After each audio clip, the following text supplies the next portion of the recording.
The very first night in my new apartment, I found an envelope already waiting in the mailbox. It wasn't addressed to me. It wasn't even addressed to the previous tenant. It was addressed to a man who, as I'd later discover, had been dead for nearly 30 years.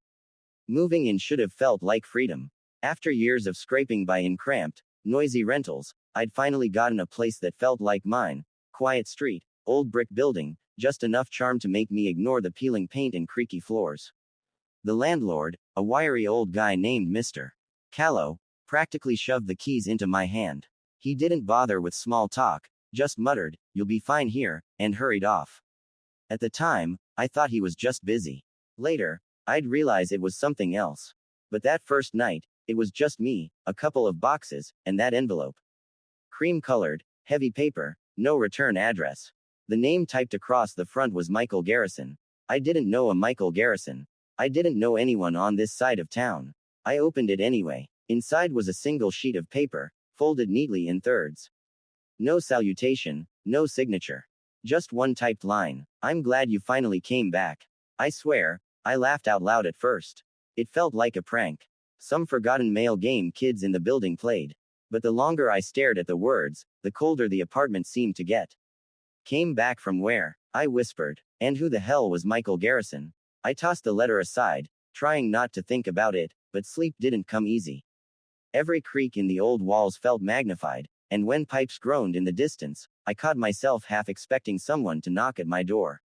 Morning light should have made it easier to shrug off, but instead it brought another letter. This time, the envelope wasn't in the mailbox.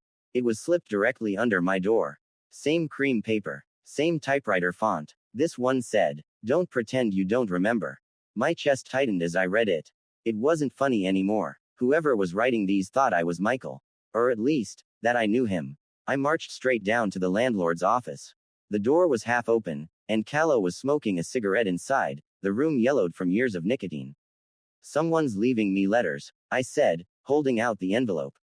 "Do you know a Michael Garrison? Lived here before me." At the name, Callow froze. His cigarette hovered in midair. Then, too quickly, he stubbed it out. "No one by that name," he muttered. "Tenants get junk mail all the time. Ignore it." "But this isn't junk. It's typed. It's personal," he snapped. "Then ignore it harder." And before I could press, he shut the office door in my face. That's when I knew something was off. By the third night, the letters became daily. Always typed, always slipped under my door at strange hours. The messages grew darker. "You can't bury the past. I saw what you did. She deserved the truth." The more I read them, the more I felt like an intruder in my own home. My stomach twisted every time I came back from work, not knowing what would be waiting. I started staying up late, listening for footsteps in the hall. More than once, I thought I caught the sound of someone pausing outside my apartment. But when I yanked the door open, the hallway was empty. By the end of the week, I decided to dig deeper. If no one would tell me who Michael Garrison was, I'd find out myself. I went to the local library and searched old archives. The name popped up faster than I expected. Michael Garrison had lived in my very building. In my very apartment. But that wasn't the shocking part. The shocking part was the obituary. Michael Garrison died in 1993. Cause of death. Suicide. I pushed back from the computer terminal, heart pounding. The article mentioned a fiancée, a woman named Clara, and hinted at unanswered questions about his death. Neighbors had reported shouting, but police closed the case quickly. Back at the apartment, I stared at the latest letter, one that said, "I never forgave you," and in that moment, a horrifying thought crossed my mind. Whoever was sending these letters didn't believe Michael Garrison was dead, or worse, they believed I was him. That night, I barely slept. I kept replaying the landlord's face when I said Michael's name. The way he shut down the conversation so quickly. Around 2 a.m., I heard it. Soft scratching, the unmistakable sound of paper sliding against wood. I jumped from bed, raced to the door, and yanked it open. The hallway was empty, but lying on the floor was another envelope. This one was different. The paper was damp, stained around the edges. And inside, instead of typed words, was a handwritten scrawl. "You can't escape what you did to Clara." My pulse hammered. I didn't know Clara. I'd never heard the name before today. And yet, here it was, scratched in black ink, accusing me. I sat awake until sunrise, staring at the letter, too afraid to close my eyes. When morning finally came, I decided to talk to one of my neighbors. The woman across the hall, Mrs. Henson, had lived there for decades. If anyone knew about Michael, it would be her. I knocked, rehearsing how I'd ask. But when she opened the door, before I could say a word, her eyes darted to my apartment number. "You shouldn't stay there," she whispered. "Why not?" I asked. She just shook her head.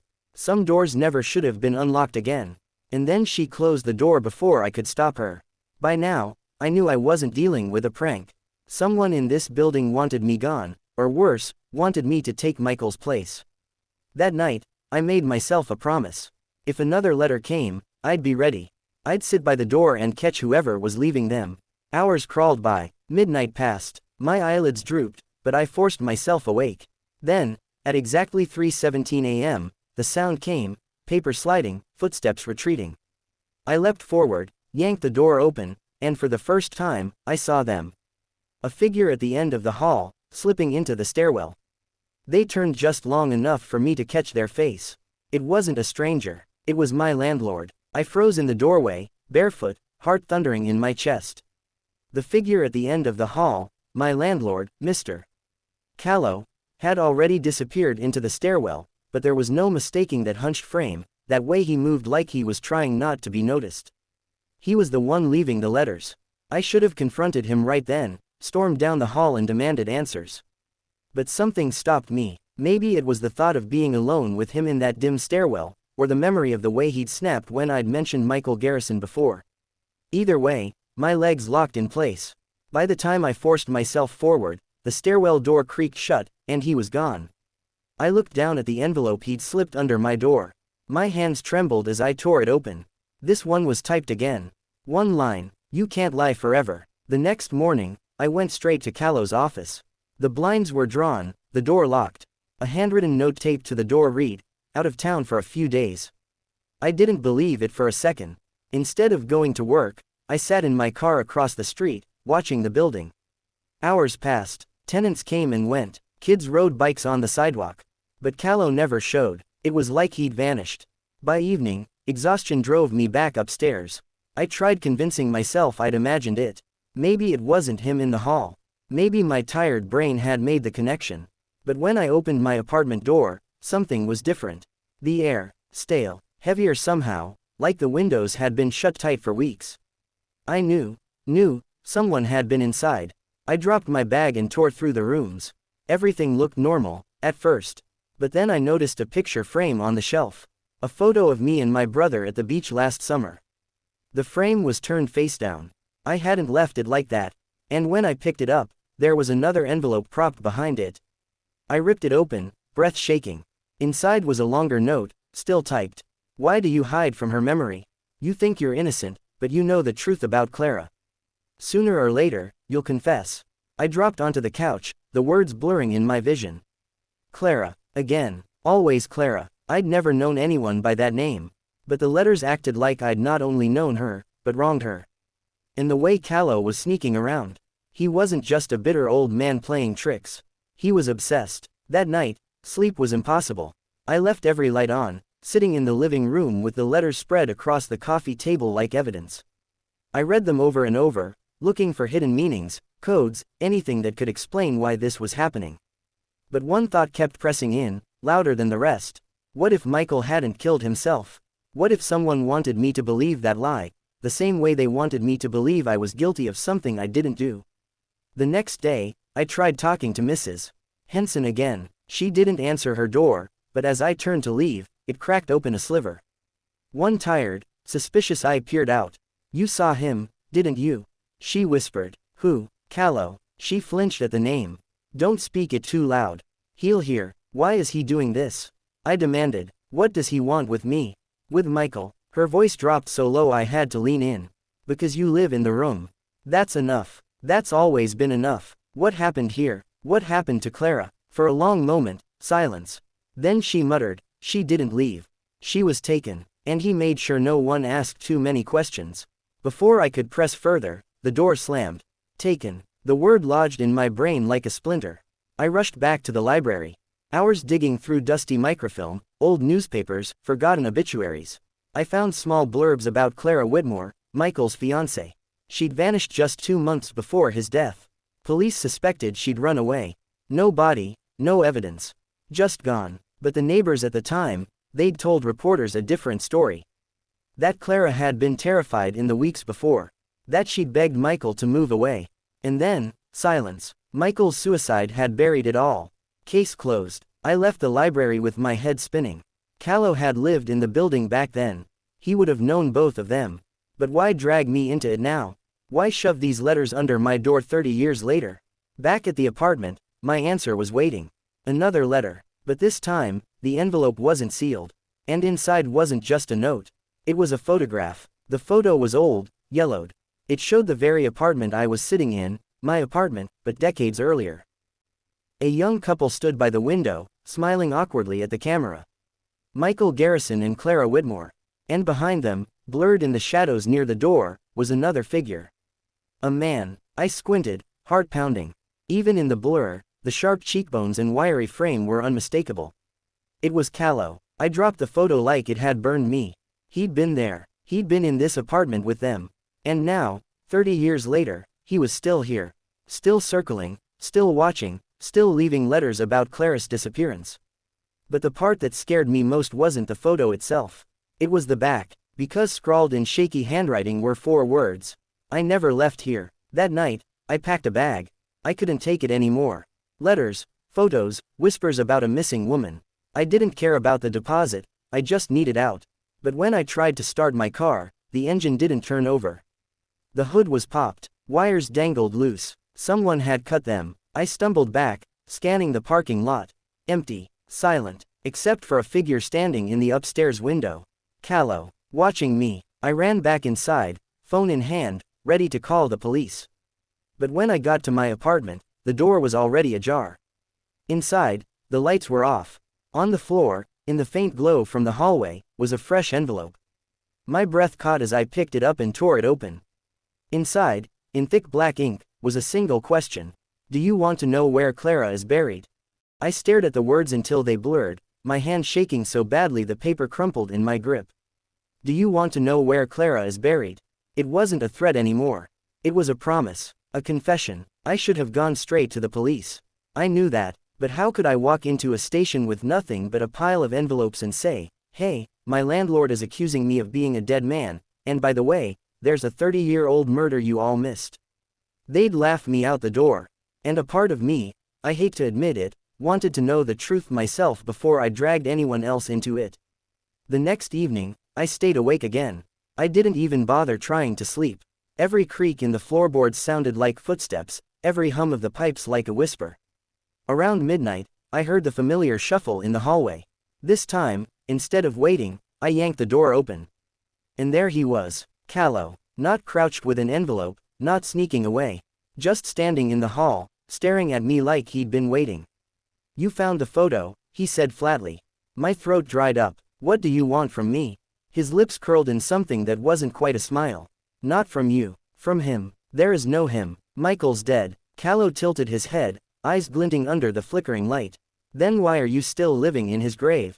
Before I could answer, he turned and shuffled down the hall, muttering to himself. His door shut with a soft click. I didn't sleep at all. His words dug into me like splinters. Living in his grave. By morning, I couldn't stay in the apartment. I wandered the city, ending up back at the library, chasing down anything I could find. Michael's obituary, Clara's disappearance. But now I was looking for something else, the building itself. And there it was, a brief article from the 1970s, back when it was first renovated into apartments. Mention of sealed sections and structural anomalies. The kind of thing that never made sense to me until Callow's words from the night before echoed in my head. The grave. What if Clara wasn't buried somewhere far away? What if she never left the building? That night, I searched every corner of the apartment. I tapped walls, pulled furniture, lifted old floorboards where I could. At first, nothing, just dust and frustration, but in the bedroom closet, behind a warped piece of paneling, I found it, a seam. A faint outline where the wood didn't quite match. My heart pounded as I pried at it with a screwdriver. The panel came loose, and a rush of stale, suffocating air poured out. Behind it, darkness, a crawl space. I shoved my phone flashlight inside, crawling on my belly through cobwebs and grit. The space was barely wide enough to move. But then I saw it, a box, small and rusted, shoved into the corner. I dragged it out, coughing from the dust. Inside were scraps, a comb, a cracked makeup compact, a handful of old letters tied with ribbon, and pages. Torn journal pages, Clara's handwriting. I read by the dim light, my hands trembling. Most of the entries were ordinary, her hopes for marriage, her worries about money, little fights with Michael. But the later pages grew frantic. He's watching us again. I told Michael, but he says I'm imagining it. There's a key missing from the ring. He swears he didn't take it, but I know he wouldn't lie to me. I hear footsteps outside the door at night. When I check, the hall is empty. I'm not safe here. And the last page, dated just days before she vanished. If something happens to me, it won't be Michael. I dropped the diary fragments, my breath catching in my throat. She hadn't been afraid of Michael. She'd been afraid of someone else. Someone who had a master key. Someone who lived in the building. Someone like Callow. Suddenly, a metallic clink echoed through the apartment. I jerked upright, the sound of a lock turning. I scrambled from the crawlspace just in time to hear the final click. The front door. I ran, slammed into it, twisted the knob. It wouldn't budge. The landlord had locked me in. Panic shot through me. I banged on the door, shouting, but the hallway was silent. No footsteps, no voices. Just me, sealed inside with Clara's diary pages clutched in my fist. The air felt thicker, heavier, as if the apartment itself was closing in. I pressed my ear to the wood, straining for any sound. Nothing. Then, faintly, a whisper. Confess. I stumbled back. My rational brain screamed it was just the pipes, the wind, anything. But the word had been clear. Too clear. Confess to what? Hours dragged by. I tried calling the police, but my phone showed no signal. Not even one bar. As if the building itself had swallowed the connection. By 3 a.m., exhaustion pulled at me, but fear kept me awake. I sat in the dark, surrounded by Clara's belongings, her words echoing in my head. If something happens to me, it won't be Michael. I thought of Callow's taunts. The letters. The photo. And now this. Being locked inside like an animal. Finally, I couldn't take it anymore. I grabbed the heaviest thing I could find, a cast iron lamp, and swung it at the window. Glass shattered, cold air rushing in. But before I could climb out, I froze. Across the street, in the shadow of a street lamp, stood Callow. Watching. I stumbled back, heart racing, glass crunching under my feet. He didn't move, didn't shout, just stood there, eyes locked on mine. And then, slowly, he raised his hand. Something small glinted between his fingers. An envelope. He slipped it into his coat pocket, and walked away. When morning finally came, I forced the door open with a kitchen chair jammed under the knob until the wood splintered. Out in the hall, everything was normal.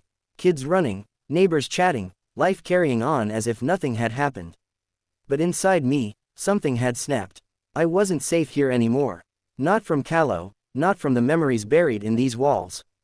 And yet, I couldn't leave. Not without knowing the truth. So I went back into the crawlspace. Dug deeper. Pulled apart every rotten board until my fingers bled. And then I found something wedged beneath the floor. A ring. Gold. Dulled with age. A small diamond missing from the center. Inside the band, an inscription. To Clara, with love, M. It wasn't Michael she needed protecting from. It was the man who still held the keys. And I knew then, if I didn't act soon, I wouldn't just be living in Michael's grave. I'd be joining Clara in it. I held the ring in my palm until my fingers went numb. Clara's ring. Michael's inscription. Proof that she had once stood in this very room, wearing this circle of gold, believing her life was just beginning. And then she vanished. Not because of Michael. Not if her final diary entry was to be believed. No, someone else had silenced her.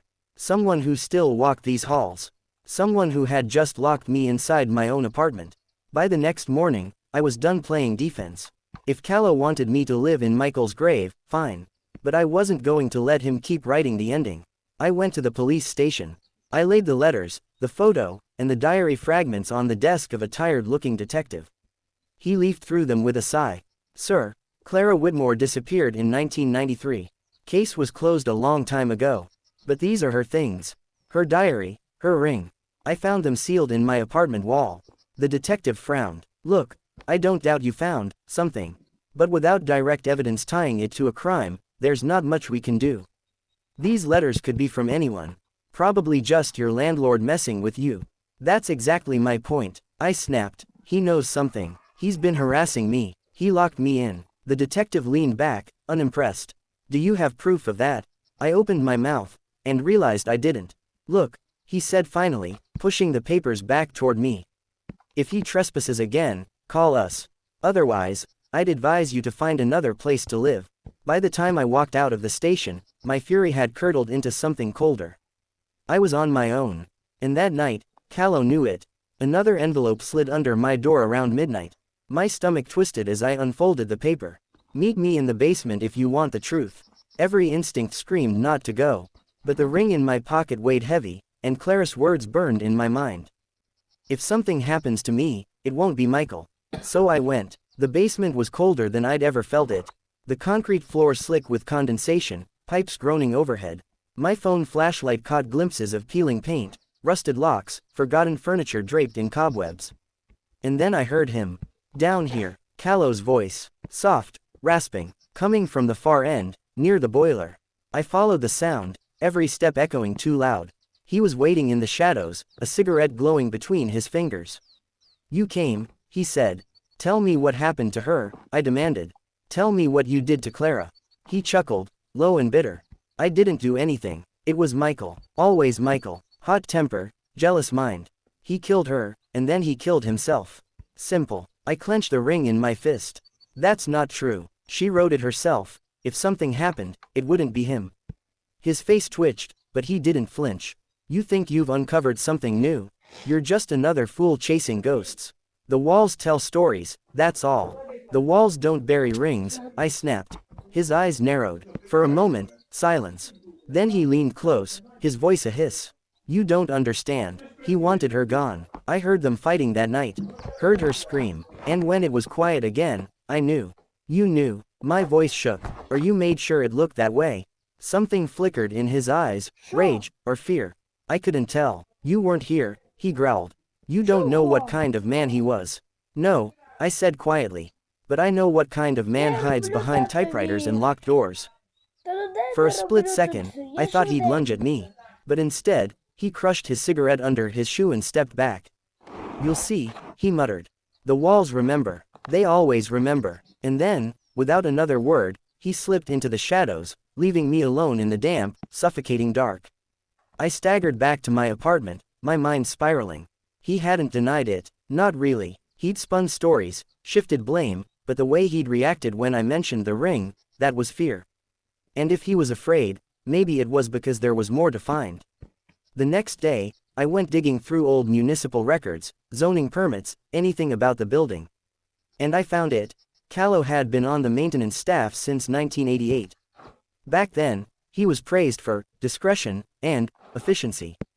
In other words, he was the man who made problems disappear. In the year Clara vanished, he was the only employee with full master key access. I copied everything. When I returned, another letter was waiting on my kitchen table. Not slipped under the door, placed inside, while I was gone. Typed in bold letters. Stop digging or join them. My hands shook as I crumpled the page. This wasn't just about Clara anymore. This was a threat. That night, I couldn't resist. I went back into the crawlspace, searching deeper, tearing at the plaster with a crowbar. Dust choked me, but I kept going, desperate. And then my flashlight caught it, not wood, not stone. Something soft. Fabric. I froze, reached trembling fingers into the gap. It was a scrap of faded blue cloth. A dress, maybe, torn, brittle with age. And beneath it, the unmistakable curve of bone. I stumbled back, bile rising in my throat. It couldn't be. It couldn't still be here. But it was. Clara hadn't just vanished. She had been sealed into the walls of the apartment all along. My head spun as I crawled out, coughing, shaking. I wanted to run, scream, burn the whole building down. But before I could think, a voice came from the darkened hall. You finally found her, Callow. He stood in the doorway, silhouetted by the dim light, watching me with hollow eyes. I told you, he whispered. The walls remember. And then he stepped forward, holding something long and rusted in his hand. A crowbar. The metal glinted under the weak light, rust flaking down onto the floor. My breath caught in my throat. Callow's grip tightened around the crowbar like it belonged to him, like it was just another tool he'd used for decades in this building, hammering nails, prying floorboards, or sealing secrets. Stay back, I managed, though my voice cracked. He tilted his head, expression unreadable. You weren't supposed to see her. You weren't supposed to find that. You killed her, I whispered. His lips curled into something between a smile and a snarl. No, Michael did. I only cleaned up the mess. Someone had to. I took a step back, heart hammering. That's not what her diary says. That's not what the ring proves. You've been hiding her in these walls for 30 years. He lifted the crowbar, casual, almost lazy. Do you know how much noise she made? Even after she stopped breathing, it was like I could still hear her screaming. The walls don't forget. They echo. That's what you've been hearing, isn't it? Her. I darted toward the kitchen, fumbling for something, anything, to defend myself with. He followed, heavy boots thudding on the warped floorboards. You think you're the first. He called after me. You think Michael was my only mistake. The words froze me. The first. I grabbed a knife from the counter, holding it out with shaking hands. Stay away from me. For the first time, he laughed, a deep, rasping sound that rattled through the apartment. You really don't get it. This building, it eats people. Always has. I just make sure they stay where they belong. You're insane. Maybe. He stepped closer. But I'm also the landlord. Which means everything in these walls belongs to me. Even you. The knife felt like paper in my hand. I lunged anyway, desperate. He swung the crowbar, metal shrieking as it clashed against steel. The knife flew from my grip, clattering across the floor. I bolted toward the hallway. He was faster than he looked. His hand caught my shoulder, yanking me back so hard I slammed into the wall. Plaster rained down. You could have just paid your rent, he hissed, breath sour with smoke and decay. But no, you had to dig. I know what you did. I spat, and I'll tell everyone. His eyes gleamed. You think they'll believe you? They never believed Clara's mother. They never believed Michael's friends. They'll just say you lost your mind, living alone in this cursed place. The crowbar arced down. I ducked, felt it scrape the wall inches from my skull. Splinters flew. Adrenaline surged. I shoved past him, sprinting for the door. But when I twisted the knob, it wouldn't budge. Locked. From the outside. Of course. Callow's laugh rumbled behind me. Told you. The walls keep what's theirs.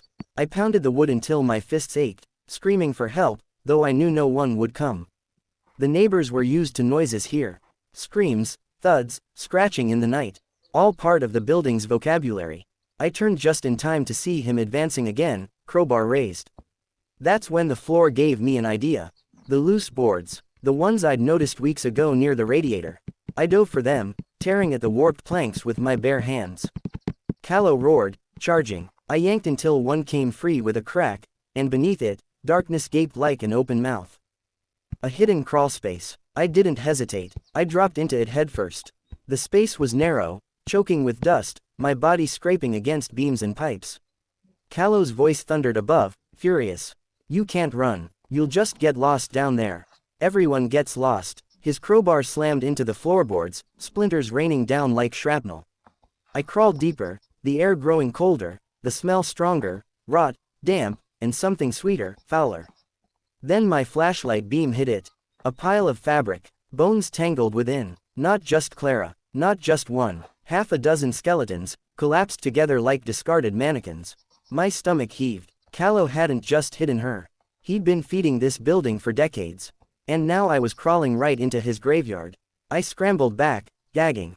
Above me, his footsteps pounded, following my trail. You see now, he shouted. Michael was the story. Clara was the play. But you'll be the finale. His crowbar tore another board free, light cutting into the crawlspace. I clawed my way forward, desperate, until my hands slammed against something metal. A hatch. Rusted, half buried. I kicked at it with all my strength. It groaned, then gave way, dropping me into another chamber. It was worse than the crawlspace. A brick-lined cellar, damp and suffocating. Wooden beams rotted black, and in the center, a mound of earth too fresh, too disturbed. A shallow grave. My chest seized as I shined the light closer. A hand jutted from the dirt, not skeletal. Flesh still clung to it. Recent. Someone else. Not Clara. Not 30 years ago. Someone new. Above me, Callow's voice dripped down like poison. Found her, did you? That one was nosy too. Always asking questions. I told her the rent was due, but she wouldn't listen. Nobody listens. My vision swam. There was more than one victim. There were still fresh ones. This wasn't history repeating. It was ongoing. And I was next. The hatch above crashed open. Callow's frame loomed in the circle of light, crowbar ready. You're already part of the building, he growled. Might as well stay. My options narrowed to two. Face him here, in the grave, or try to claw my way out through walls that had buried countless others. The ring in my pocket dug into my thigh, as if reminding me, Clara deserved justice. So did the others. I couldn't just hide. I had to fight. I grabbed a chunk of brick from the crumbling wall and hurled it at the hatch. It struck his hand, and he cursed, dropping the crowbar down into the cellar beside me. Before he could recover, I snatched it up. The weight was solid, real, the first thing that felt mine in this nightmare. His face twisted in shock as I swung upward. The blow clipped his shoulder, sending him reeling. I scrambled up the mound of dirt, clutching the crowbar. For the first time, the fear didn't choke me, it burned, sharp and alive. This ends tonight, I shouted. The crowbar vibrated in my grip, heavy with rust, sweat, and all the violence it had seen before. Callow's eyes locked on it. For the first time, I saw something flicker in his gaze, not rage, not triumph, but fear. You don't even know what you're holding, he rasped, clutching the hatch frame with trembling hands. That thing's buried more history than you'll ever understand. I raised it high anyway. Then maybe it's time it buried you. With a roar, he dropped through the hatch, landing hard on the mound of dirt. Dust billowed, swallowing us in a choking fog. He lunged, surprisingly fast, fingers clawing for my throat. We slammed against the brick wall. The crowbar clanged to the floor. His hands tightened, spots blooming in my vision. I thrashed, gasping, the cellar spinning around me. This building doesn't need you. He spat. It never needed Michael, never needed Clara. You're just another story in the walls. I clawed at his arms, kicking, until my foot struck the crowbar. I hooked it with my boot, dragged it closer. With every last ounce of strength, I grabbed it and swung upward. The crack of metal against bone echoed like thunder. He howled, stumbling back, clutching his face. Blood poured between his fingers. You think you've beaten it? He snarled. You think it ends with me? The walls will take you too. I staggered forward, pressing the crowbar to his chest, shoving him toward the hatch. No, I said, voice raw. The walls are done. He laughed, manic, broken, yet somehow certain. They'll never be done. With one last push, I heaved. He toppled backward, crashing into the crawlspace above. He screamed, not from pain but fury, as if the building itself were dragging him down. His voice cut off with a sickening thud. Silence followed. I collapsed onto the dirt mound, chest heaving, every muscle trembling. It was over, or at least, I told myself it was. Minutes passed before I forced myself up, crowbar still in hand. I climbed out of the cellar, through the crawlspace, back into my ruined apartment. The walls seemed quieter now, the constant hum of whispers gone. But the bodies, the grave below. I couldn't just walk away. I dialed 911 with shaking hands. When the dispatcher answered, the words tumbled out in a rush. The hidden rooms, the bones, the landlord, the attack. I half expected them to laugh, to dismiss me as some paranoid tenant losing his mind. But within 20 minutes, red and blue lights painted the street outside. Officers stormed the building, flashlights slicing through the dark halls. They pulled up floorboards, pried open walls, uncovered the crawlspaces. Every discovery matched my story. And in the cellar beneath my apartment, the shallow grave with the not yet skeletal hand. The remains were confirmed later. Not Clara, someone else. A drifter who'd gone missing 5 years ago, last seen near the building. And beneath that dirt, more bones. Dozens. Callow wasn't just a landlord. He was a collector. They arrested him at the hospital. He was battered, bloodied, but alive. As they dragged him out in cuffs, he screamed into the night.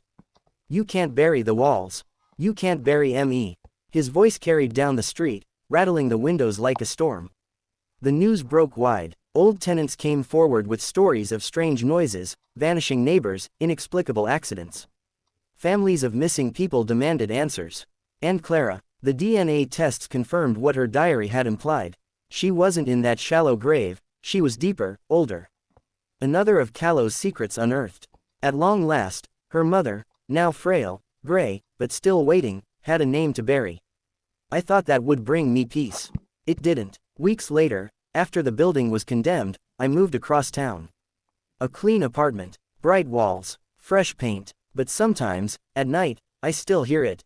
The faint scrape of nails against plaster. The whisper of paper sliding under a door.